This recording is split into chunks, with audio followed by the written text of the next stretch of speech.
ज़बूर 19। मखलूक़ात में खुदा का जलाल, मीर मुग़न्नी के लिए दाऊद का मज़मूर। आसमान खुदा का जलाल ज़ाहिर करता है और फ़िज़ा उसकी दस्तकारी दिखाती है। दिन दिन से बात करता है और रात रात को हिकमत सिखाती है। न बोलना है न कलाम, न उनकी आवाज़ सुनाई देती है। उनका सर सारी ज़मीन पर और उनका कलाम दुनिया की इंतहा तक पहुँचा है।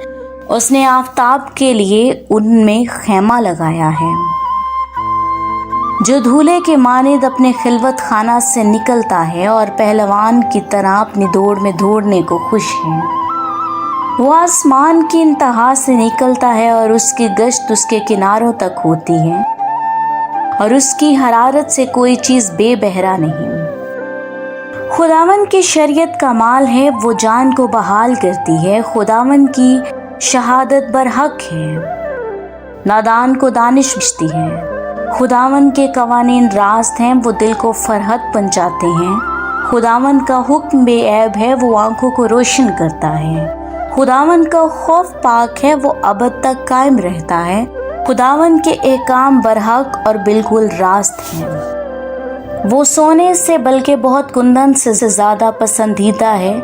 वो शहद से बल्कि छत्ते के टपकों से ज़्यादा शीरीं हैं। नीज़ उनसे तेरे बंदे को आगाही मिलती है, उनको मानने का अजर बढ़ा है। कौन अपनी भूल चूक को जान सकता है? तू मुझे पोशीदा ऐबों से पाक कर। तू अपने बंदे को बेबाकी के गुनाहों से भी बाज रख। वो मुझ पर गालिब ना आए तो मैं कामिल हूँगा और बड़े गुनाह से बचा रहूँगा। मेरे मुँह का कलाम और मेरे दिल का ख्याल तेरे हजूर मकबूल ठहरे।